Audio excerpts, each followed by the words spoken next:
Hoje a gente começa uma série. O nome dessa série é muito legal. É essa aí, ó, Tudo Azul. Quem lembra dessa expressão, tudo azul? Pode levantar a mão. Tudo azul?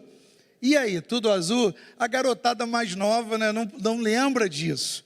Mas esse termo foi muito usado quando as pessoas respondiam se as coisas estavam indo muito bem, né? Está funcionando muito bem, está tudo azul, tudo conforme planejado. Aí na hora que eu estava pensando, o tema da série é tudo azul. E vai 4 palavras nessas quartas do mês de novembro, falando sobre esse tema, tudo azul. E hoje eu vou inaugurar essa série. Quando eu fui buscar esse termo, eu vi lá no Conforme o Aurélio, o significado popular da palavra tudo azul se refere a uma condição de lucro do indivíduo ou de uma empresa. A empresa antigamente, as empresas usavam esse termo para falar assim, tudo azul, esse mês a gente fechou bem, porque tinha empresa que fechava no vermelho. Então quando falava assim, ó, a pessoa falando na área das finanças, não, ó, tudo azul, pois fechamos o mês bonito. E isso aí não tem problema, mas tudo azul antigamente, ou tudo bem, ou seja, qual for o tipo da saudação utilizada, trata-se de uma convenção social que nos leva a descobrir quem de fato é amigo. E eu gostei dessa. Essa daqui é a tônica dessa série, dessa mensagem, e quem de fato tem empatia, consegue com essa pergunta, e aí, tudo azul? Quem tem empatia? Quem sabe o termo de empatia aí? Empatia é eu me colocar no lugar do outro. Empatia é eu me identificar com o teu problema, com a tua luta, e eu falar assim, ó, eu estou contigo. Às vezes eu não vou te ajudar naquela tua luta diretamente, mas indiretamente eu posso orar por você, eu posso estar ali firme contigo, te dando uma palavra de ânimo. Quantos querem ser pessoas assim? Eu quero. Mesmo que eu não consiga resolver o problema da pessoa 100%, mas eu tenho essa empatia, a capacidade de se colocar no lugar do outro. Irmãos, eu aprendi a viver assim fazendo gabinete, porque no primeiro ano de gabinete eu escutava tanta história sinistra, que eu me sentia impotente, não conseguia resolver, e não bastava só fazer uma oração no final, a pessoa fechar a porta do gabinete e ir embora, eu não ficava bem, eu ficava mal, e eu tive que aprender a me colocar no lugar do outro, e começar a entender o que essa pessoa estava sofrendo, para dali eu começar a ter uma revelação do amor de Deus pela vida dessas pessoas, que eu às vezes até criticava, por que essa pessoa fez isso? Por que essa pessoa deu essa mancada, mandou essa bola fora? Eu ficava irritado com as pessoas, porque a gente ama as pessoas e não quer ver as pessoas sofrendo. Mas Deus falou assim, se coloca no lugar dessas pessoas. Olha a cultura que essas pessoas receberam, familiar, princípios morais que não foram passados para ela, quando elas eram pequenas, na adolescência, na juventude. E hoje elas estão amargando, mas fruto de algo que aconteceu lá atrás. E eu quero que você tenha esse olhar de compaixão. E esse tudo azul é uma oportunidade. Eu até coloquei aqui, ó, você pode utilizar esse termo tudo azul como uma estratégia de evangelização, um aconselhamento e uma comunhão com o próximo. Sabia disso? Porque você pergunta, se a pessoa baixar a cabeça, pô, não está não, cara. O negócio está mais para cinza do que para azul. Ou então é hora de você entrar. Peraí, cara, eu quero te ajudar. O que houve? Vamos conversar. E vai ter problemas assim na parte natural que você consegue ajudar a pessoa a resolver. Eu te levo lá, eu faço isso para você, eu te empresto esse valor, se você não tiver, não precisa me pagar, mas eu quero te ajudar. Mas primeiramente você pode orar por essa pessoa, você pode ser um intercessor para que as coisas voltem a ficar o quê? Tudo azul. Pessoa inteligente demais. Volte a ficar tudo azul. E quando você perguntar lá na frente, você vai falar, e aí, meu irmão? Já parou aquela situação? Já está mais calmo aí o vento? Está tudo azul? Agora sim, está tudo azul. E tem um personagem, melhor dizendo, na Bíblia, que eu quero pregar para usar nessa série Tudo Azul, de abertura, que ela não é uma pessoa essa pessoa ela não é falada muito nas mensagens, ela não é um herói da fé, que a gente encontra lá em Hebreus 11, mas é uma pessoa assim que ela deu um pontapé para um grande milagre de cura acontecer na Bíblia. Eu não sei se você já leu, o nome dessa pessoa é Geórgia. Quem conhecia a Geórgia na Bíblia? Só? E uma lá atrás, mais alguém conheceu? Esse nome aí eu que dei, minha irmã, não tem esse nome lá. Eu que dei, porque a Bíblia fala dela se referindo a uma menina. A Bíblia não dá o nome dessa pessoa, mas talvez a minha irmã lá deve ter lido em algum lado, eu não conheço os nomes todos da Bíblia, e valeu, minha irmã não sabia que esse nome existia, agora eu fiquei fera aqui. Mas essa menina, que eu dei o nome de Geórgia, ela fez isso que deu esse pontapé, né, para uma grande cura acontecer. É a história de Naamã. Naamã, você conhece? Naamã, um grande, conta lá no 2 Reis, eu vou ler com vocês alguns versículos, mas Naamã, ele era um general do exército da Síria, ele não era um general do povo de Deus, mas você vai ver que Deus abençoava a vida de Naamã. E Naamã, esse grande general, respeitado, ele deu muitas vitórias para o Senhor dele, e ele conseguiu muitas vitórias, porque o Senhor abençoou ele. É mesmo, pastor? Um exército inimigo do povo de Deus, e o Senhor abençoou ele, você vai ver que é, e deu muitos livramentos. Então ele era um herói de guerra, ele era um homem valoroso, um homem respeitado por todos. A lepra daquele tempo era uma doença incurável. Eu nem sei se hoje, eu acho que o nome hoje não é mais lepra, né, que se usa, é um outro nome que a medicina dá, mas não sei se tem tratamento para cura, mas naquela época não tinha, e a pessoa que tinha lepra naquele tempo, ela tinha que viver separado dos seus parentes, separados da sociedade, era algo terrível. Naamã, com toda a sua armadura de guerreiro, ele era um general, um comandante, por detrás de toda aquela roupa, daquela couraça bonita de um grande guerreiro, existia lepra lá dentro. E eu vou ler com vocês alguns versículos aqui, e você vai ver, a personagem é uma menina, mas eu chamei de Geórgia para trazer para o nosso contexto. Olha só como é que diz aqui: Naamã, comandante do exército do rei da Síria, era muito respeitado e honrado pelo seu senhor. Aqui está falando do rei dele. Pois por meio dele, o Senhor, agora está falando de Deus, o Senhor dera vitória à Síria, mas esse grande guerreiro ficou leproso. Estava tudo azul para Naamã? Não, por fora até poderia estar, né? Todo mundo olhava, não, com certeza está tudo azul para Naamã, mas por dentro não estava. Olha só, vou mandar outro aqui para você. Ora, tropas da Síria haviam atacado Israel e levado cativo uma menina, que é a Geórgia, que passou a servir a mulher de Naamã. Você imagina? Essa menina era uma escrava, gente. Ela foi levada cativa, se tornou uma escrava. Escravo não tem direito, escravo não recebe salário, escravo só faz o que o seu senhor manda. E um dia, olha só coisa linda ali, um dia, ela disse à sua senhora, Geórgia, a Geórgia disse à sua senhora: se o meu senhor procurasse o profeta que está em Samaria, ele o curaria da lepra. Ela falou assim: talvez ele ficaria curado? Sim ou não? Não, ele ficaria curado da lepra.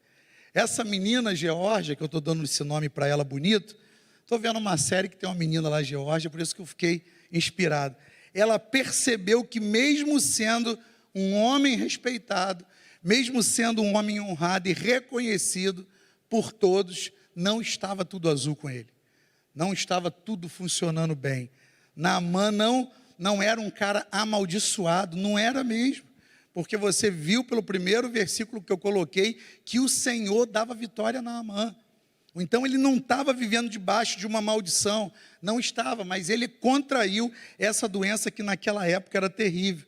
Então a Bíblia nos informa, logo no primeiro versículo da nossa história, que mesmo Naamã sofrendo de um mal terrível, ele gozava de grande prestígio perante o rei dele e perante os seus guerreiros, né, que estavam na batalha com ele, porque Deus dava vitórias militares a Naamã, ao general e ao rei da Síria. E para surpresa de muitos, e quando eu li pela primeira vez a história de 2 Reis 5, eu fiquei admirado, que para surpresa de muitos, vendo que não era apenas por Israel que o Senhor abençoava. Deus não lutava apenas por Israel. Ele era apenas os filhos... Não era apenas os filhos de Israel que Deus abençoava. Deus abençoava a outros povos também. Eu falei, Deus também estendia sua mão. Isso aqui é graça, gente. Deus estendia sua mão para dar vitória a outros povos e para abençoar outros homens. Quando você vê isso aqui, você lembra até do ministério de Jesus. Que Jesus, quando vem, ele não faz acepção de pessoa.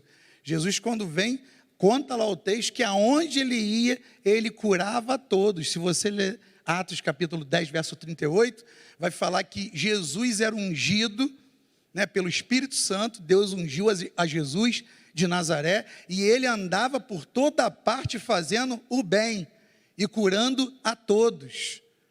Jesus não perguntava antes, vem cá, você é aqui do povo de Israel, você é de Samaria? Não, então não curo. Você é de Israel? Você então recebe a cura? Não. Jesus não fazia acepção de pessoas. Então a graça não é uma prerrogativa exclusiva de um povo. Aleluia, gente. Deus manda Jesus para salvar toda a humanidade. Amém, gente? E a gente está dentro desse projeto aí. A gente está dentro dessa proposta. Então a graça ela não é apenas de um povo. Ela é derramada sobre todos de uma forma surpreendente. Antes de entrar aqui, a gente estava conversando, eu e Anderson, que o amor de Deus é liberado para toda a humanidade. Mas a gente sabe muito bem que tem gente que não vai aceitar esse amor. Tem gente que não vai viver essa bondade de Deus, porque rejeita, porque não acredita, porque não mergulha nessa intimidade com Deus. Então, Naamã, aqui já para nós é uma amostra do ministério de Jesus falando ali ao coração de Naamã, porque Jesus na Trindade ele estava presente ali. Mesmo sendo portador de uma doença incurável e temida, Naamã era um homem dotado de um grande conceito perante seu rei e era um herói conhecido. Tudo isso graças ao Senhor que batalhava as suas batalhas, as suas guerras, e lhe dava vitória, mesmo que ele não conhecesse o Deus verdadeiro. É tremendo isso, que às vezes Deus se revela a uma pessoa num momento assim de muita dor. Naamã era um leproso, e Naamã ele teve que passar por um processo até de humilhação do ego dele, quando ele vai ser curado dessa lepra, para que ele visse a glória de Deus na vida dele, ele percebesse que Deus estava ali com ele. Mas o personagem, eu estou falando agora de Naamã, mas o personagem que ensina muita coisa para a gente, não é o Naamã, é a Geórgia, é essa menina. E é ela que é a prisioneira, que ela não tinha liberdade para sair, para andar para lá e para cá, mas conhecia quem poderia libertar a dor e a lepra e as doenças das pessoas.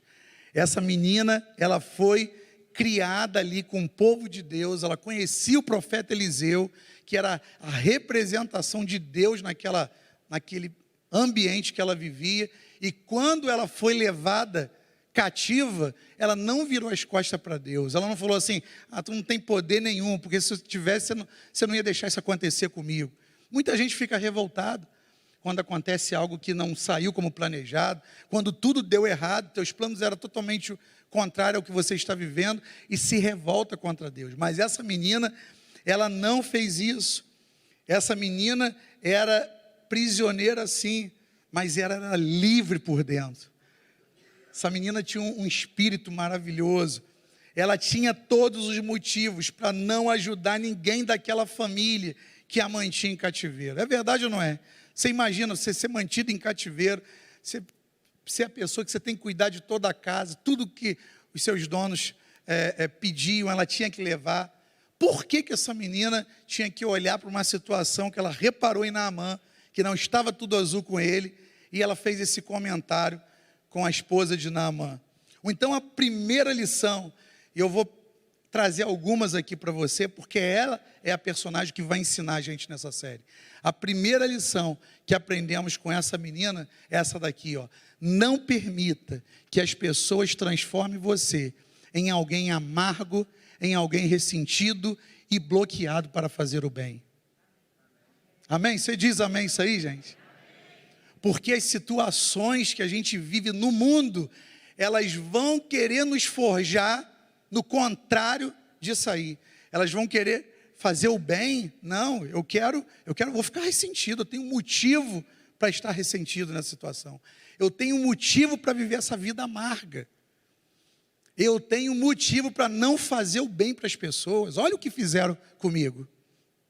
Mas essa menina Georgia, que eu estou chamando aqui essa noite, ela nos ensina muita coisa, gente. E eu quero colocar aqui para você, Romanos capítulo 12, no finalzinho. Diz assim, ó: não contendam com ninguém. Isso aqui é uma inspiração do apóstolo Paulo falando para a gente e nos dando uma lição.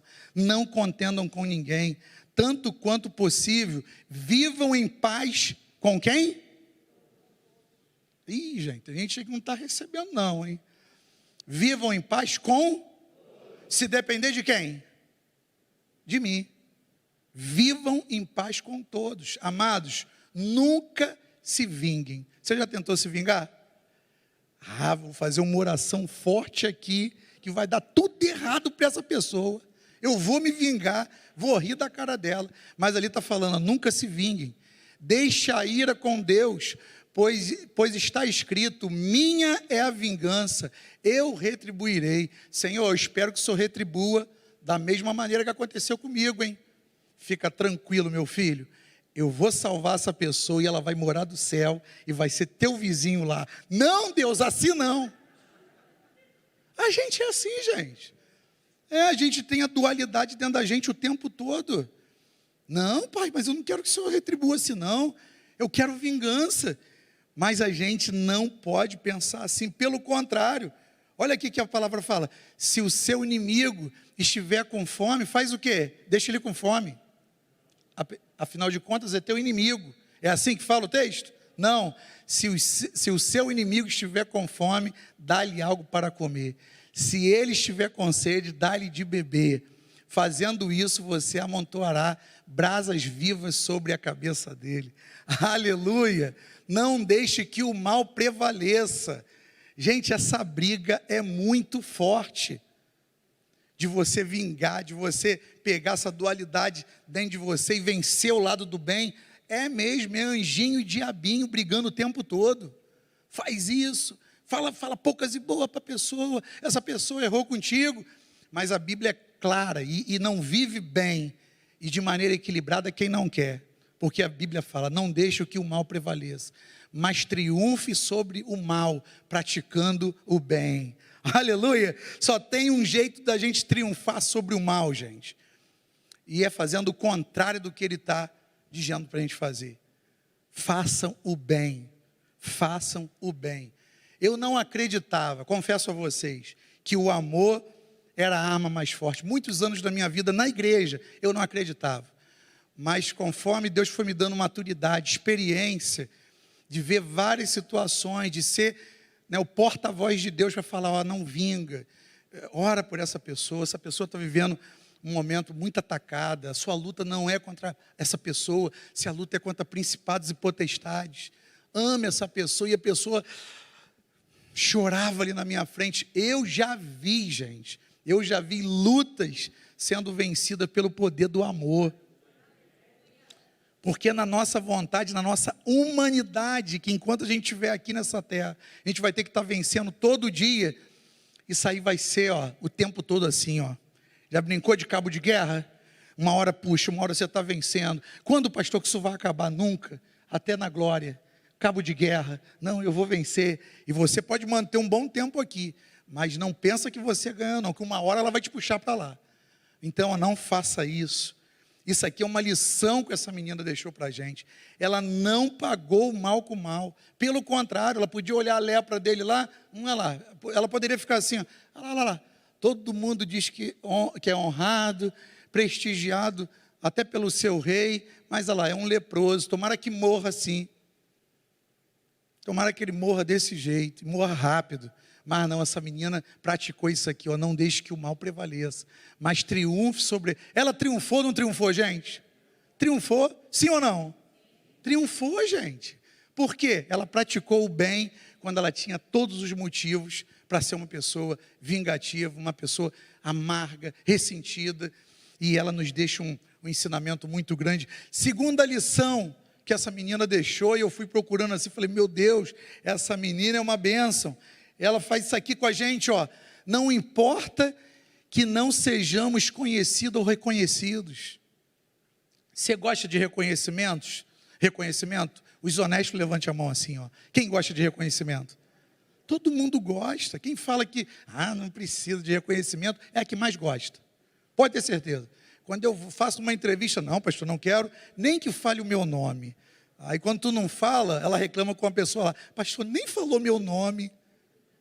Eu falei, não falei porque a pessoa pediu para não falar. A gente fica nessa dualidade, né, gente? Então, essa menina ensina isso para a gente. Não importa que não sejamos conhecidos ou reconhecidos, o mais importante é que o nosso nome, olha só, esteja escrito no livro da vida. Que Deus nos conheça pessoalmente, que Ele nos conheça de verdade na íntegra e nos chama pelo nome. Aleluia, tem um texto de Isaías, eu poderia complementar aqui, sou eu que te chamo pelo nome, Israel.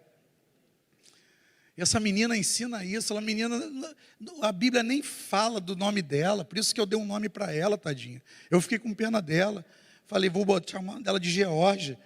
Essa menina, ela estava dando várias lições para a gente ali, como nós precisamos viver. Sem nome, ela ousou dizer à sua senhora que conhecia um profeta em Samaria, e que se o marido dela fosse até lá, no Eliseu, ele seria curado. Isso aí foi tão forte que a mulher, ela foi persuadida por essa menina e foi lá. Olha só, ela falou que se você for lá, você vai se livrar desse negócio. Você imagina, ele não tinha a mesma crença que essa menina. Então essa menina fez um papel ali de evangelista. Eliseu oraria a Naamã e Naamã seria curado. Foi tão forte o que essa menina fez, que a senhora do Naamã acreditou. Acreditou ou não acreditou, gente? Ela foi lá e incomodou o marido. E ela agora que tinha o papel de convencer o marido. Ela falou, e ela está com fé, vai lá, o que custa? A Naamã deve ter pensado assim, quem sabe dá certo, eu vou lá. Mesmo escrava, essa menina não se revoltou contra Deus. Gente, quando a gente se revolta contra Deus, pode ter certeza, você vai descer ladeira abaixo.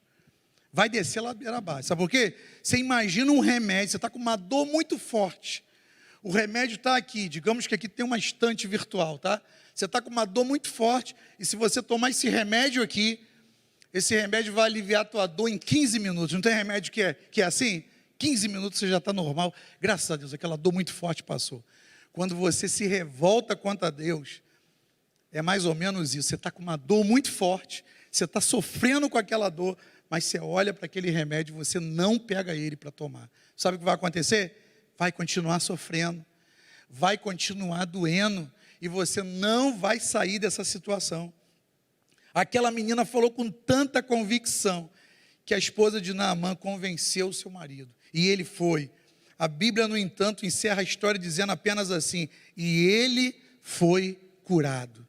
2 Reis, capítulo 5, e ele foi curado. É assim que fechou essa história aí. Nenhuma honraria para essa menina. Nem a Bíblia narrou lá. Poxa, essa menina aqui fez isso, fez aquilo. Não, ela não teve honra. Por quê? Ela não se importava com isso. Ela queria falar das suas convicções, das suas crenças. E ela queria dizer o seguinte, há poder ainda existente na terra. O Deus vivo ainda opera. E tem homens que são ferramentas desse poder. Amém, gente? Você é ferramenta desse poder? Eu quero ser ferramenta desse poder, eu quero pegar essa segunda lição aqui. Terceira lição que Geórgia ensina a gente, está ensinando pra caramba, então não está, gente? Eu recebi muito dela, está falando assim, era uma jovem de fé, ou não era? Essa jovem mostrou quão firme era a fé no Senhor. Por quê? Porque ela liberou uma palavra. Vamos conjecturar aqui, quando eu estava escrevendo isso, eu mergulhei nesse pensamento aqui. Imagina se ela tivesse essa prosa lá com a esposa de Naamã. Naamã foi lá e teve a prosa com o Naamã. A esposa do Naamã foi lá e falou com Naamã. Naamã foi lá e falou com o rei dele. O rei dele escreveu uma carta recomendando, ele foi lá. Imagina, chega lá, e o Naamã não é curado? Não ia ser frustrante o negócio?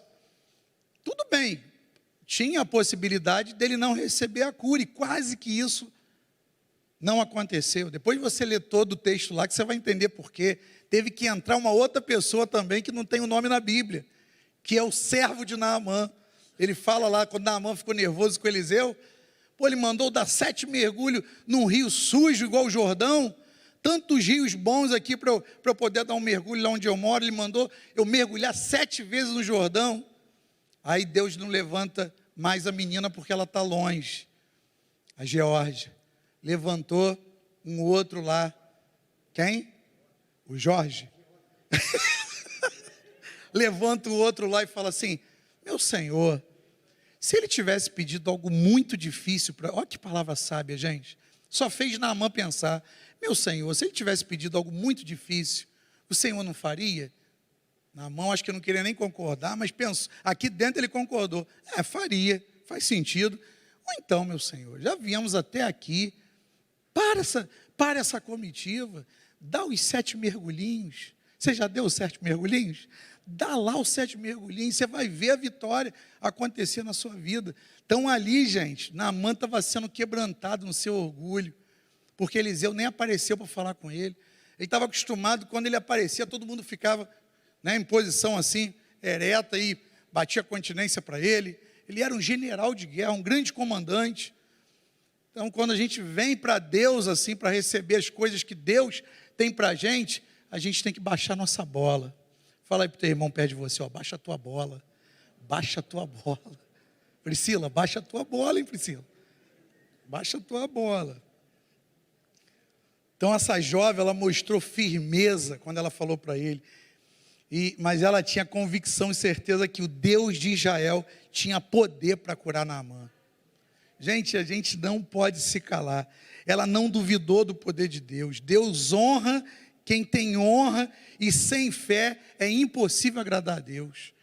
Às vezes a gente ouve alguém falar de uma doença, de uma insuficiência, às vezes no recurso financeiro, uma situação difícil que ela está passando na vida, na área da família, e a gente se cala. Sabe por que a gente se cala?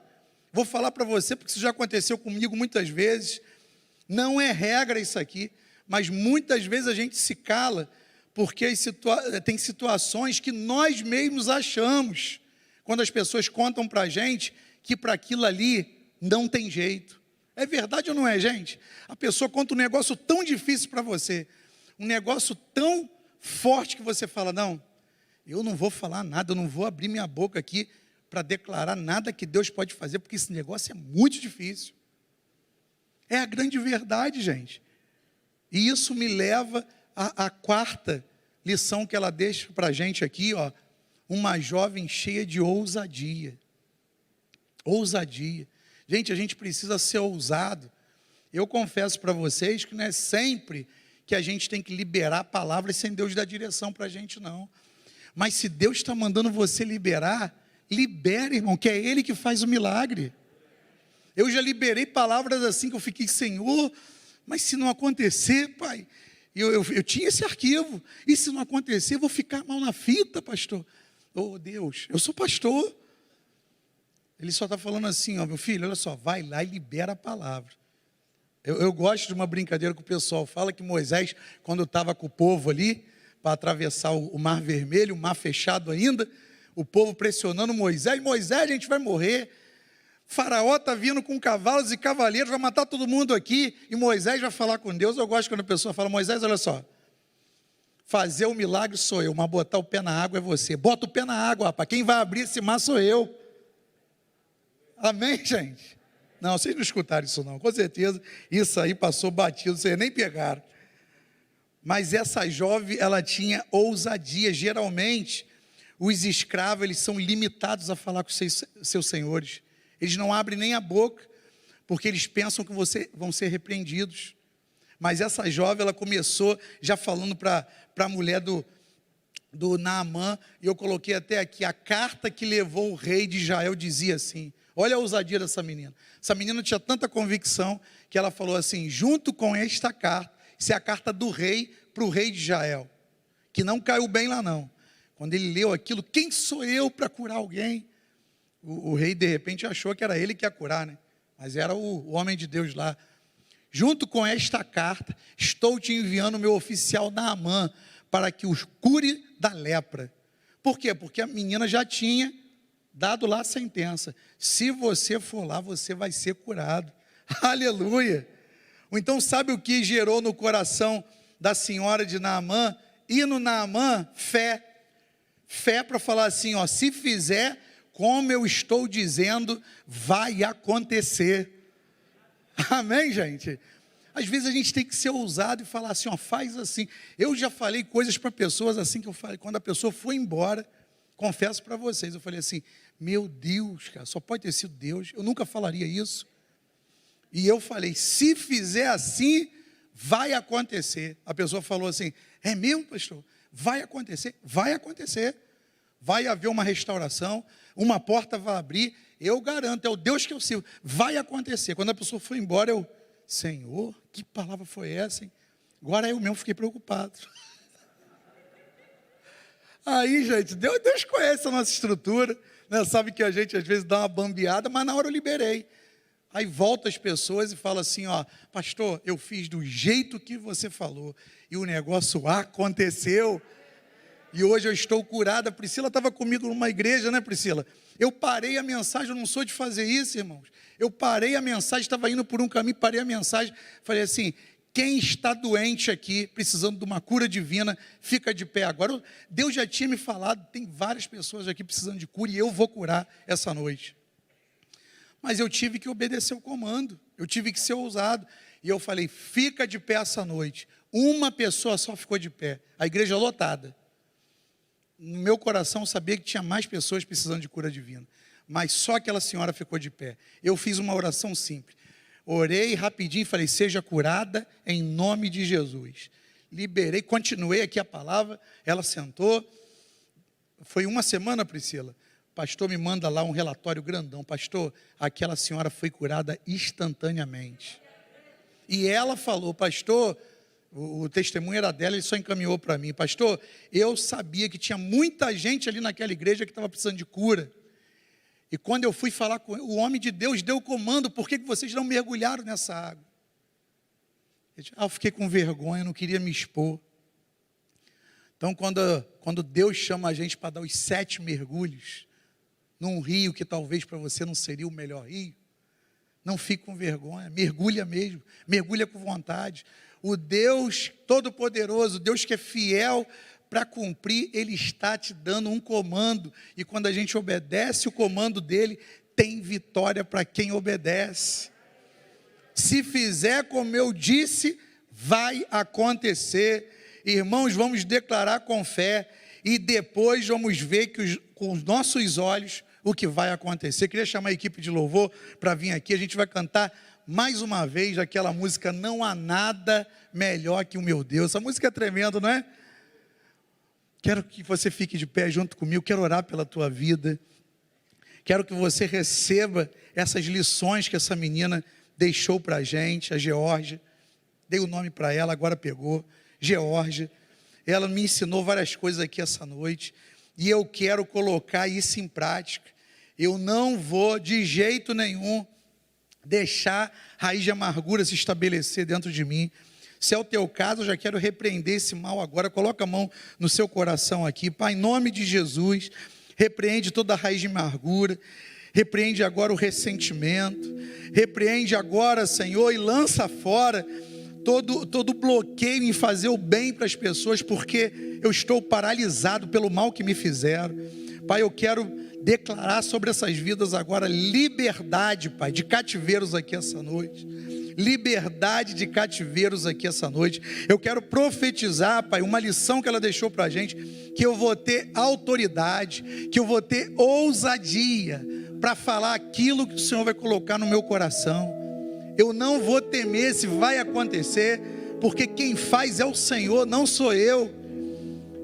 Eu só quero ser um porta-voz da cura, da libertação, da verdade. Eu me coloco, Pai, nessa posição de ser um porta-voz, um arauto do Rei. e falar: Deus está fazendo grandes coisas. Aleluia. Pai, nos ajuda a viver, Senhor, essa liberdade. Nos ajuda a ser como essa menina, Pai, que tinha todos os motivos, Senhor, para viver uma vida triste, para viver uma vida, Senhor, emburrada, de mal com a vida. Mas ela não deixou de pegar tudo aquilo que ela aprendeu do Deus de Israel, do Todo-Poderoso, do grande El Shaddai, e colocar em prática e ser uma anunciadora dessas verdades. O meu Deus é poderoso para curar, o meu Deus é poderoso para libertar, o meu Deus é poderoso para fazer do nada tudo. O meu Deus pode restaurar a sua vida. Tem alguma coisa aí que você acha que está morta? Tem alguma coisa aí que você acha que não tem mais jeito? Não entre para esse grupo que se cala e fala: eu não vou nem falar nada, que eu acho que isso aí não tem jeito. Não, venha para o grupo daqueles que estão cheios de fé e que liberam uma palavra e fala assim: ó, o meu Deus é o Deus do impossível. Ele pode te encontrar aí onde você está. Ele pode reverter o quadro da sua vida e te dar dias maravilhosos pela frente. Tá pronto aí, querido?